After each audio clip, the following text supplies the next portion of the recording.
Thank you all for staying for our panel. Our panel is small but mighty. We are talking about, are we truly embracing every identity in corporate, or are we just talking about it? Very interesting topic, especially what she was just saying, where it's a little bit of a hot button word when you talk about diversity and inclusion. But Peter and I actually have some very interesting and very different perspectives on this topic. And we invite you to interact with us. Again, we are small but mighty. We have 35 minutes to go over this with you, and we would love to toss it to the audience, get any interactive questions that you want to know in real time. And if anything inspires you, please just shoot up a hand. We'd love to hear from you. Peter is the founder and general manager at Unio Branding. And he's going to be talking to us about his perspective on are we embracing every identity or just talking about it? Thank you, Hannah. This works? Yeah. All right. Thank you, everybody, for being here. I'm pretty sure we've all heard about corporate identity and branding and KPIs and ROIs and all these fancy terms that pretty much, they're great tools to measure progress, measure success. These are great to be able to communicate from, let's say, from a level to a different level. Hey, what's going on? Are we doing things the right way? Those are all external factors, let's say. However, today, Hannah and myself, we would like to focus a little bit more on the internal factors, internal clients, the people that work for you. So identity doesn't only connect to how people perceive your brand, which most of the business owners or decision makers tend to think that branding is how you come off, but it's actually really how people perceive your brand according to your actions. So what does this mean for businesses nowadays? Of course, we know there's AI. There's a lot of great tools out there. We just had a great conversation about it, Hannah and myself. But honestly, guys, it all connects to the fact of being human, the fact of keeping things simple. People are no longer, as a customer, you're no longer looking to buy a product to satisfy a need or just have a solution to your problem. You're looking for something else. You're looking for something more. Usually, we're looking for purpose. Who am I buying from? What are these people doing with my money, right? So that, to me, in my 13 years of experience working with businesses from all over the world, I've seen there are so many cultures, there are so many ways of thinking and doing things, and it's all great. But there's one common ground. There's always, or pretty much 90% of the time, there's always a divorce between decision makers or financial minds and the actual doers, the digital marketers, the campaign budget guy, the graphic designers, the creatives. So how are people going to create stuff for you? If first you don't take care of them, you don't know who they are, and sometimes we, as business owners, we don't even know who we are. And I'm not talking about personally knowing who you are, but as a brand. What do we represent? We know what we do, which is trying to make money, obviously, as a business. That's what you need to survive. We know how we do it most of the times, using social media, websites, digital platforms, traditional marketing methods. But do we really know why we do it? Beyond selling, obviously. Like I said before, a business is made to make money, obviously. But why do we do it? Like, why should people buy from us? And there's a great tool that I like to use with my clients, and it's called the jobs theory. You can look for it on Google. It's also known as JBTD, jobs to be determined. And it pretty much resembles to the customer's journey. Why should someone buy your product? And it's obviously called the jobs theory because it was firstly applied by Steve Jobs from Apple. So he shifted the way consumers perceived your product. It's no longer, hey, I'm going to buy this medicine because I'm feeling sick, or I'm going to buy this shirt because I need to put something on. It's more about, why should I wear that brand? Why should I have your logo, like showing it off to the rest of the people, right? And when you're able to give it a purpose, then people are actually going to start running to trying to get your product, to buy your product. They're going to be like, hey, I identify with that brand so much. But there's a thin line here, Hannah, and I want you to talk about this a little bit more because you're clearly more expert than I am in that particular area. and it's just sending out a message just to sell, right? Saying, hey, we empower women, we do this, and we hire these type of culture, and we think this way. But on the back, you're actually the opposite. And this happens a lot, usually on any type of business or any industry. But the bigger the company, the more disconnected the decision makers or financial minds are usually, let's say, with their teams. So it's really hard to actually try to find success nowadays because, yeah, AI is great. AI will do a bunch of stuff for you. But there's also the human side. Like, to what point are we using AI? And what's going to make us different if we can all use the same tools, right? So, Hannah, why don't you tell us a little bit more about how companies try to get into trends of what is, the thing right now, what's going on with businesses? Should I do what everybody else is doing, or why should I do it? Absolutely. And what I'm hearing a lot from what you're saying, Peter, is we're talking about the branding versus identity authenticity within a company. And not only do I think it's consumers, we all buy in this room, understand that what I'm hearing is people care about where they put their dollars. And if you're not being authentic to your identity as a company, as a business owner, people can feel that. Mm-hmm. And that message just to sell starts taking over, and you have kind of lost the soul of what you're doing. So when we talk about identity in corporate, it's really making sure that's a flagship and a core tenet of whatever we're doing. Because if you don't have an authentic identity nowadays, people can tell, and they're going to call you out for it. And as much as you can scale, and as much as you have structure and a great branded design behind you, people are going to see that there's a hollow message, and you're not going to get a loyal following. So, to Peter's, education for us today, it's really about aligning yourself as a company with that authentic message and not stepping outside to whatever the buzzwords are, whatever is popular that day, that week, because people will unfollow. They will stop buying because they can tell that you're kind of faking it, right? Yeah, exactly. And usually it takes a long time to build success. You guys all know this. It takes time. It takes years to build success. But you can lose everything in 1 second, especially now with social media. If you do the wrong thing, if you say the wrong thing, everybody's exposed. And I'm not saying you need to be perfect as a human being, or you need to be the perfect role model or example. You don't need to be that. You need to understand brands have their own personality. It's not about you as a person. So it's not about Unio Branding, which is my company. It's not about Peter's feelings. It's not about how Peter behaves here or there. It's about creating a personality, an identity for the company and sticking to that. I'm not saying don't adapt to circumstances, don't evolve. No, I'm saying the opposite. Evolve. Go ahead and try new things. But your foundation, your principles and values, that's a non-negotiable thing.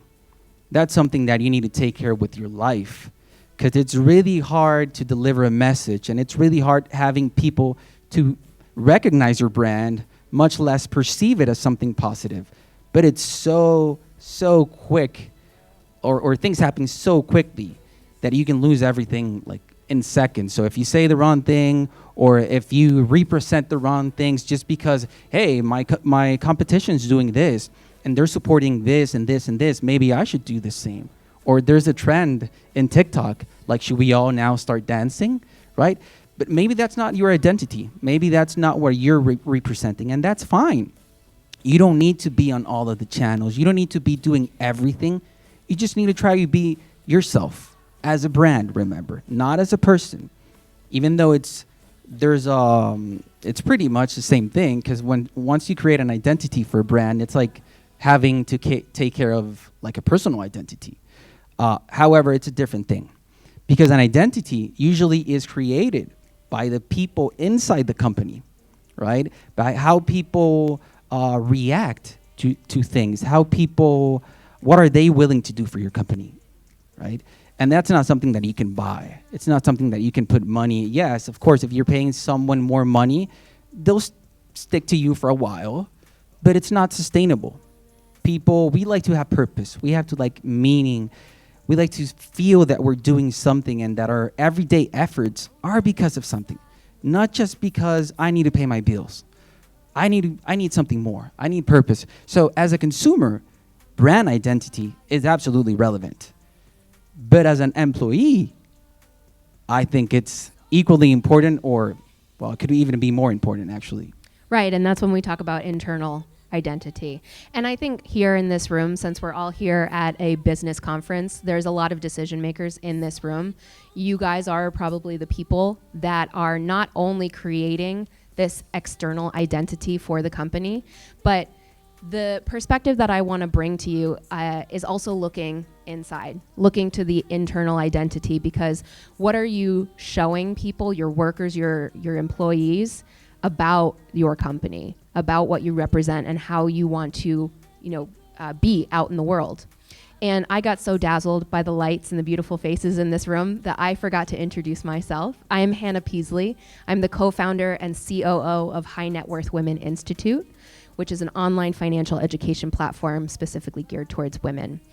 And on that note, that is the perspective I bring today. I am female. I have been in corporate for many, many years. That is the experience that I bring to the table.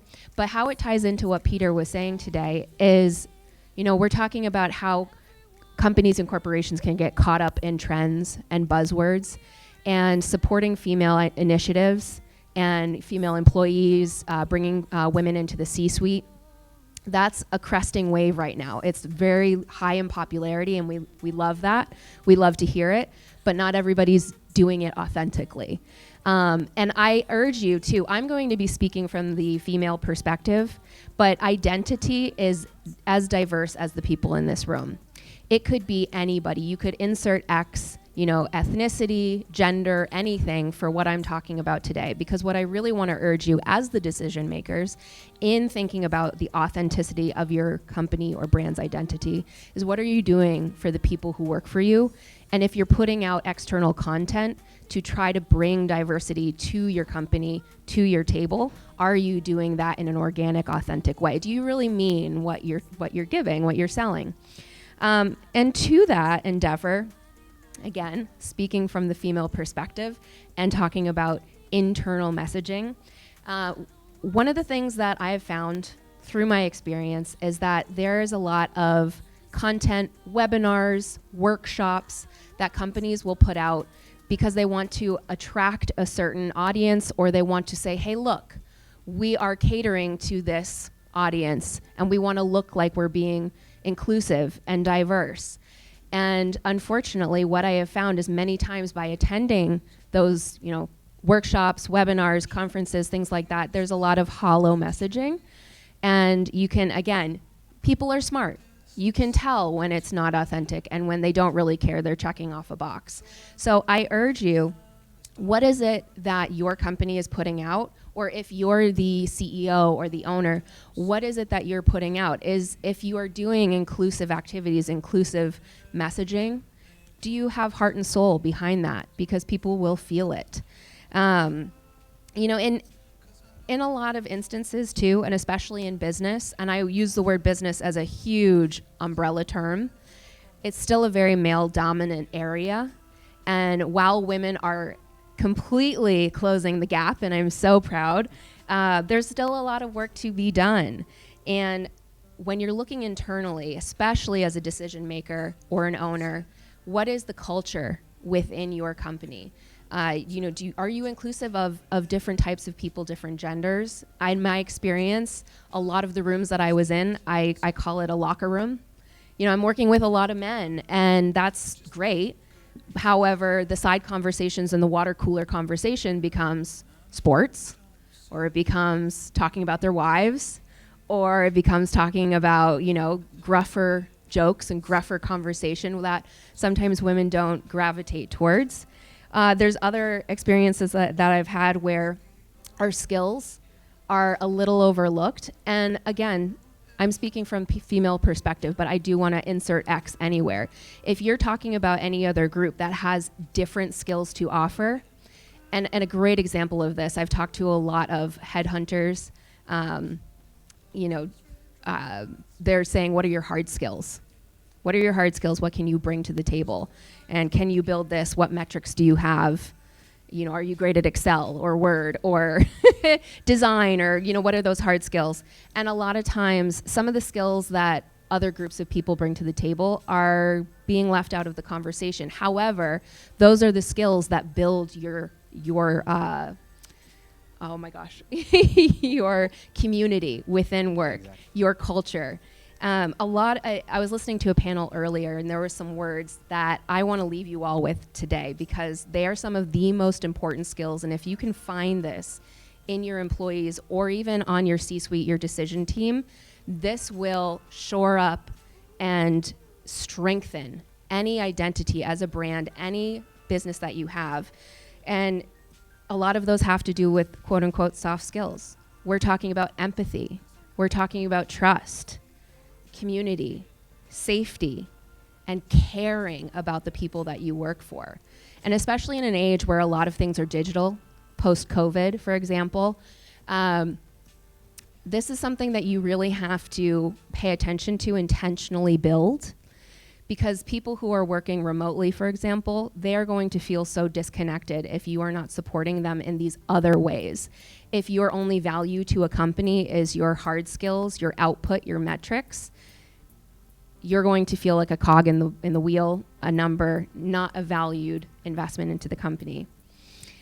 And so I want to urge everybody to shift a little bit and think about those soft skills that your team is bringing to the table, because that is what is going to make everything go forward. Additionally, I want to talk about sometimes limitations that are put on women especially, but again, other diverse groups, where sometimes there's the need for flexibility. A lot of times women are put into other roles. I don't want to call them lower roles, but definitely lower paying roles. We're talking about support roles, positions that are not leadership, that are not C-suite. And a lot of times that's because they require certain flexibility. Women oftentimes are still sociologically expected to be caregivers. And so not only sometimes are we pigeonholed into caregiver roles, executive assistants or secretaries or, those support roles, but additionally we are always thought of as expected to have the responsibility of the family still. So while we want to have a family and we want to be a business owner or, run something, be in the C-suite of a company, it's almost like we have to do both to 200%. And there's a lot of other identities as well. So if you're in a leadership role, look at those requirements of the people that are working for you. How can you support them? What are the expectations that they are having to achieve outside of work as well as inside your company? Maybe there's things that are limiting them in their career goals with you. How can you support those roles? And in that light, talking about how do you figure that out? Are there gaps in what you're doing, or are you supporting these identities? I really do urge leaders to run an internal audit. It's like a little check-in that you can do. You can do some subconscious bias training, where it's like, did you even know that there was the biases here? Communication skills training. If we're talking about intercommunication between teams and different types of people, sometimes there's barriers there that we can't even identify. Teamwork training. The stronger the team, the better the business. We all know that.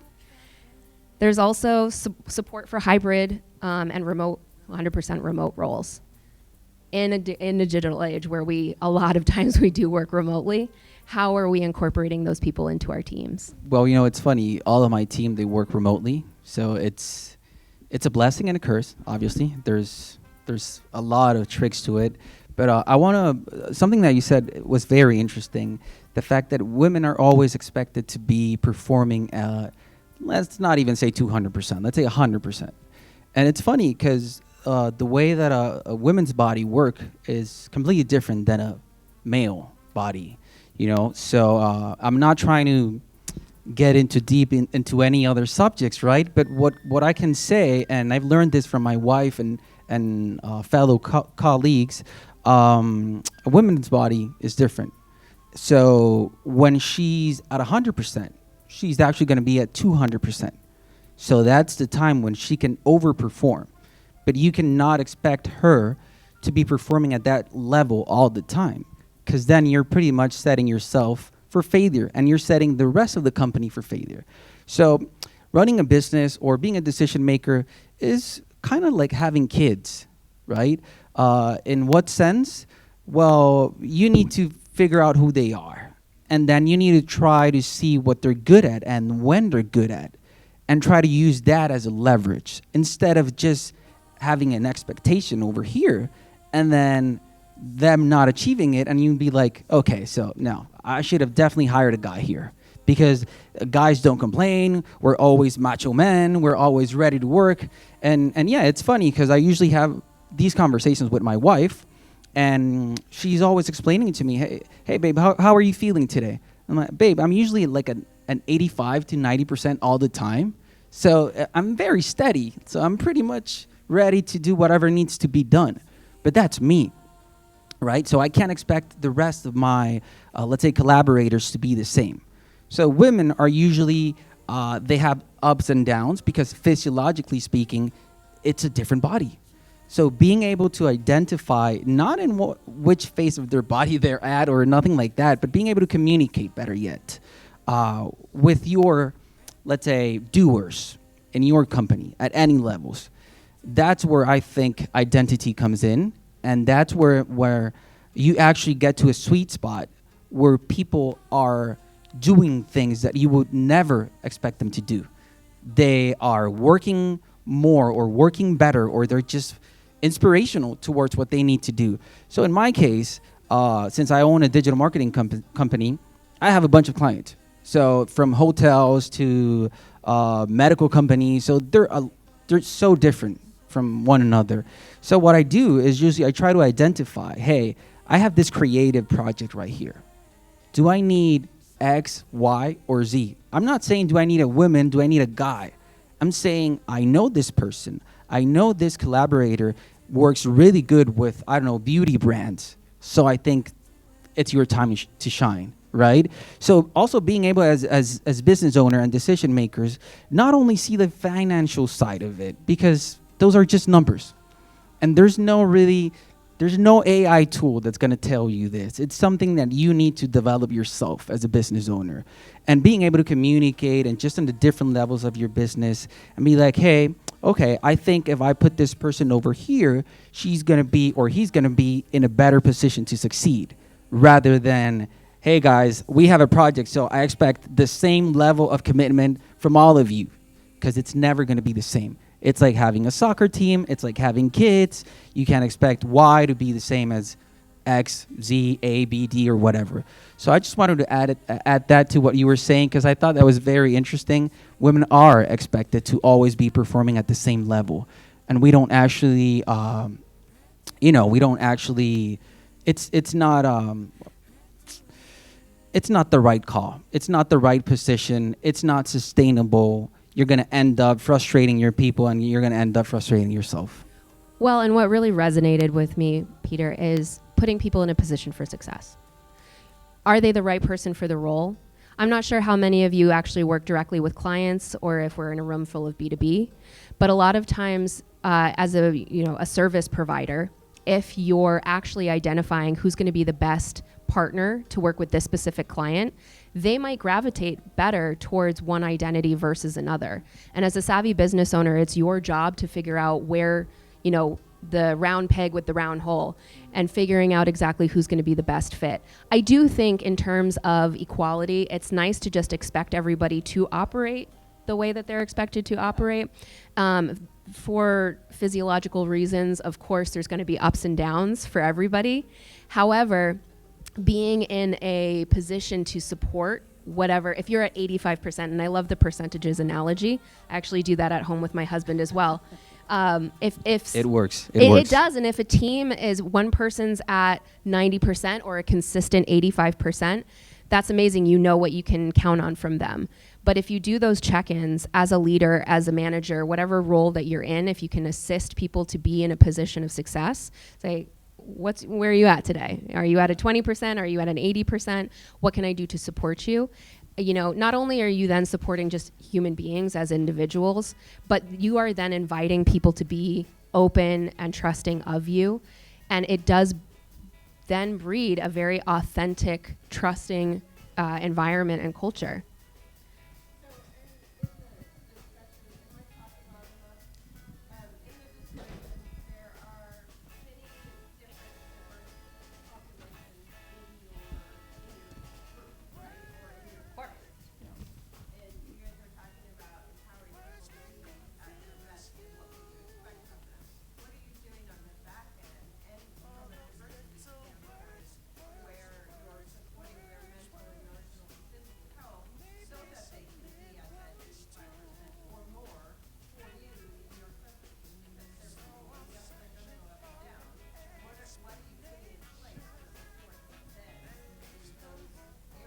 I love that question.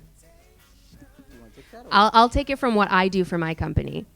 So one of the things as a business leader, I think you need to be in a vulnerable position, which is sometimes counterintuitive when you think of yourself as a leader. But if you come and you can admit that maybe you were wrong in the way that you communicated to one of your employees that made them feel crappy, and thus their percentage went down that day or that week or that month. Or maybe they come to you and say, hey, I'm really struggling with this, but you just know it as a process within your company. This is just the way that we do things. It's being vulnerable, seeing if there are any holes, gaps, taking that constructive feedback and having an open conversation always. And you know, whether you want to characterize that as an open door policy, but allowing your employees, your team to breed a sense of trust and vulnerability within the company, I think is a big part. And as women, we excel at that. We love to talk to people. How are you feeling? What can I do for you? How can I support you today? And so I think that's one of the strengths that we bring to the table. But, you know, really evolved leaders, anybody can do that. And so I think that's one of the tools, is just really listening, making sure that your employees feel heard and taking actionable steps about what they're telling you. That's going to bring their output way higher because they're going to feel like they've been heard.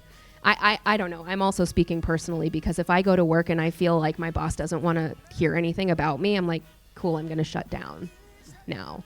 But if I'm heard and I feel like maybe my suggestions and feedback is being taken into account, that productivity and that output is always going to be higher. Yeah, that's a great question, actually. In my case, because everybody obviously approaches things differently, in my case, we usually have a morning session, like a brief, where we go like through all the things that we need to do for clients, etc. So I usually know my collaborators really good. So if I feel that someone's not participating too much, I usually have a good sense of, all right, there's something going on here. So instead of me putting it out there and putting them in the worst position possible, I'm more like, you know, either talk to them on the side or separately, individually, and be like, hey, I noticed that you were not very active today. Is there something wrong with you? Not with you. Like, is there something going on? Like, do you need some time? And usually my people are very responsive to that, and they're very grateful. So then they're like, you know what? Yeah, I had this personal situation that's not letting me think, that's not letting me be creative. You know what? It's okay. That's perfect. You're human. How much time do you need? I think I need the rest of the day. Actually, take the rest of the day. And in my mind, this is not something that I tell her or him, but I'm like, okay, I think this is going to need more than a day. So internally, I organize the rest of our projects, just getting ready to the worst case scenario. Like, okay, what happens if she's not available for 3 days, which is the worst case scenario, or 5 days? I need to be ready for that. But I don't put any pressure onto that person. Rather, I take that pressure myself, and I'm like, okay, I need to figure this out, because then she'll be grateful, or then he'll be grateful. And when I need him or her, they're going to be like, you know, I'm up for this guy. Like, he understands me. He listens to me. Much happier, much more involved. So instead of just telling them or just putting, I don't know, a bunch of internal marketing messages like you're here to grow, or we care for you. No, I'm actually showing that to them and letting them know, hey, I'm a human being as well. I also get depressed, maybe not as often as you do, but we're different people. So if you can come to me and you can tell me what's going on, I can help you. 90% of the time, I need to go to them because people don't like to be a burden, and they don't like to feel that their job's on like jeopardy or something. So then they're like more like trying to hide it. So I think this is more of a proactive work that you need to do as a business leader, let's say, not necessarily an owner, but as a leader, you need to be on top of your team, but not on top of in terms of performance only, but more on top of the human side.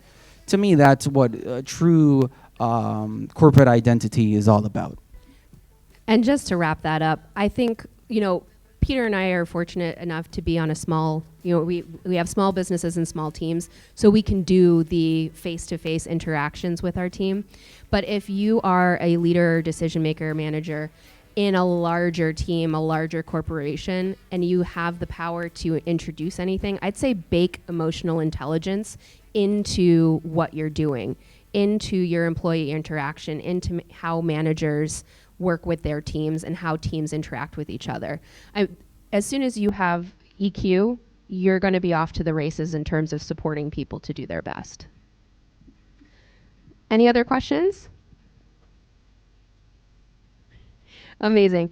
Well, I am so happy to have had the opportunity to kind of spout off about what I'm really passionate about, which is just taking the time to identify who is on your team and making them feel important, getting their skills to work the best for your team and your company so that you can all go forward in a functional and successful way. And Peter, thank you so much for your Thank perspective you. on this. Thank you, Hannah, and thank you, all of us, for hearing it out. And if you have any questions, this is your cue. Good? Yeah, go ahead, please.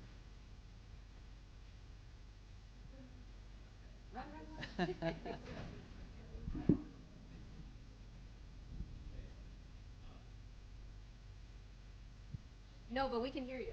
Yeah.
That's a tricky question. And it's also a tricky scenario when it happens. I think it depends. I think that's part of getting to know your people. Obviously, as a small business owner, it's easier for me to say than if I were like a huge company. But for what I can say, knowing who I'm working with, and you said a great thing, which is deadlines. So let's say someone got sick on a Monday, and she or he has to deliver a project on Friday. I need to find a way to communicate to that person, hey, I don't care if you do this on Thursday night, if you're taking a shower and you're working on it, or whatever you're doing. I don't care if you partied last night. I don't care about anything. I only care for us to achieve the commitment that we said we were going to achieve, which in this case is a deadline on Friday. If you're not going to be able to make it, let me know by Wednesday. Don't tell me Friday morning. Don't tell me Thursday evening. Tell me on Wednesday. That's going to give me time to figure stuff out and find a way to cover your, you know. So that's what I usually do. It tends to work pretty good for me. I know it sounds like, oh my God, that's too much hassle. That's extra work for me, and I'm the business owner. Then you're losing your identity. You're not you're not willing to go that extra mile for people, so people are not going to be willing to do the same for you. So, in my case, that's what I find works the best for me. And using the same analogy as I did before, is like having kids. So if you have, I don't know, John and you have Andrea, they're both going to be different kids, and you can't expect that if John reacts good to pressure, then Andrea is going to react good to pressure as well. So that's your job as a business leader slash as a parent. And I don't have any kids, but for some reason I chose this analogy. But I do have a brother, which we were raised with the same father, with the same principles, and he was a military guy. So he applied a lot of pressure to both of us. That helped me forge a strong personality.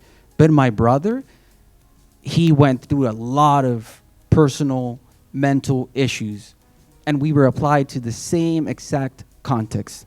So I just think it's more about identifying who you are, what your business is, and finding ways to avoid those risk situations to affect your business, if it makes sense. Yeah.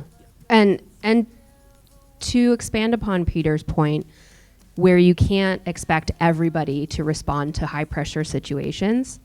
And I'm going to make a huge generality here, but I work with some Gen Z employees. They respond to high pressure situations very differently than millennials, Gen Xers, and boomers. So having them as the new wave of workforce coming in, I've had to kind of evolve in the way that I present these deadlines and situations.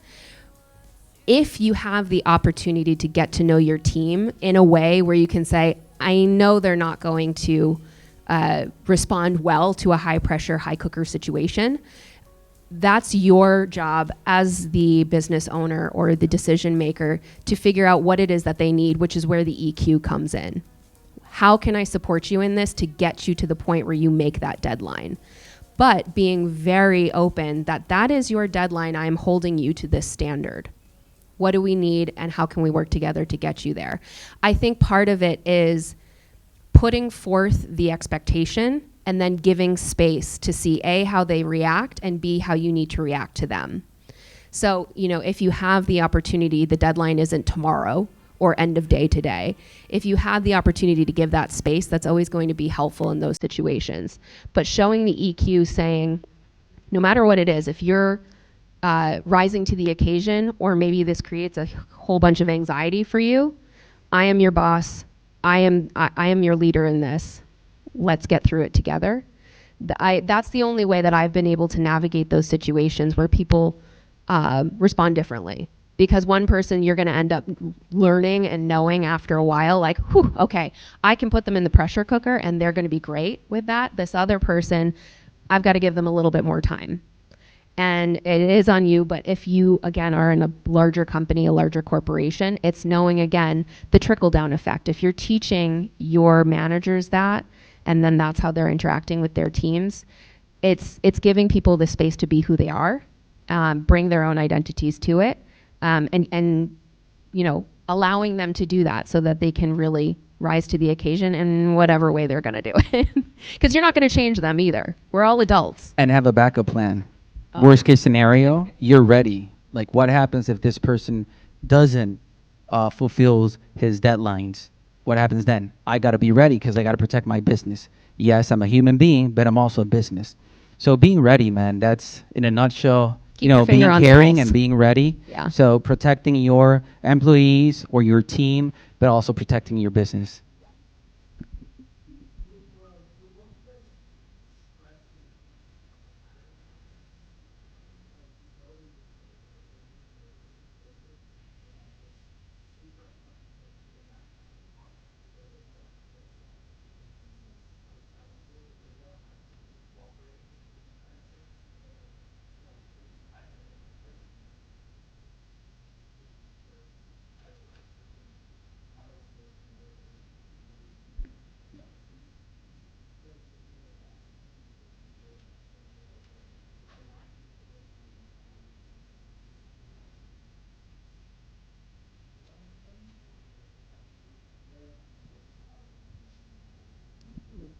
That's a good question. Do you want me to go for that or?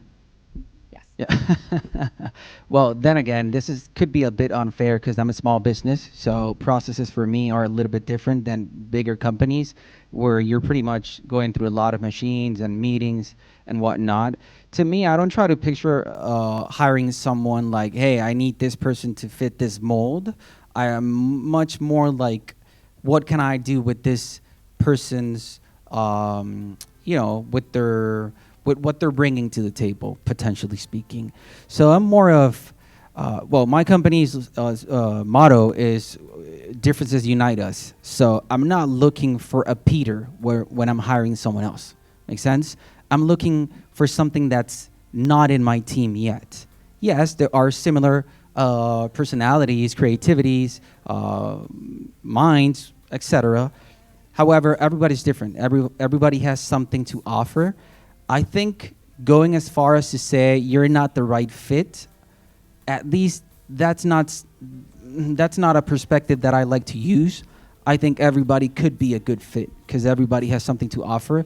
I know it sounds a little like Disney story or something like that, but yeah, to me, it's how it works. To me, I'm not looking only for CV or let me see your portfolio, let me see what you can do. I'm trying to get to know you, man. I'm trying to be like, hey, tell me about yourself. Like, what do you do? Like, what's your human side?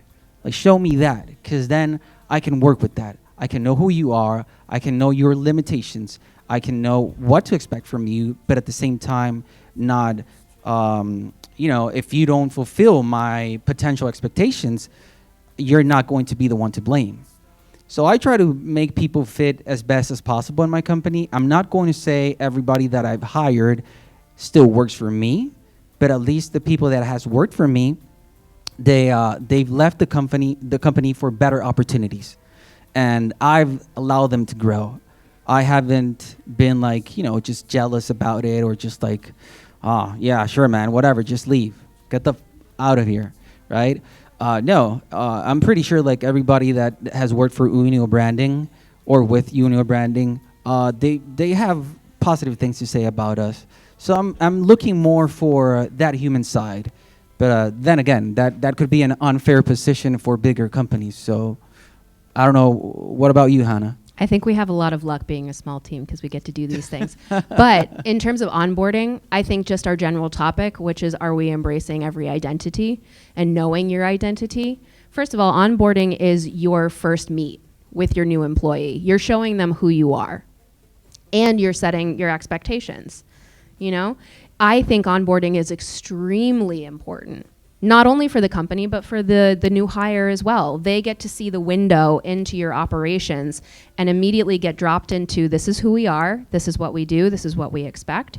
So the more that you can dial down on your identity and how you want to be not only thought of externally, but thought of internally, and okay, these are, the characteristics and the expectations that I set for these hires, that person, if you have a clear 1, 2, 3 step process, this is our identity, this is who we are, join our team. There's a certain sense of comfortability in having very clear expectations and very clear prerogatives. If you're able to communicate that to a new hire and they can come on board and they say, I know where I fit in. I feel good about this. I know what is expected of me. And that's your first touch on a new hire. You've set yourself up for success with hiring people within your company. That's the first touch. Then you can do your progress interviews, all of that type of stuff to see if we're keeping up with that identity, if we're keeping up with those expectations on both sides of the table. But yeah, I would put a lot of importance on onboarding, for sure. I hope that answered your question. We went way over, you guys. So sorry. Thank you so much for being part of our panel. Thank you, it's a everybody. pleasure speaking with you.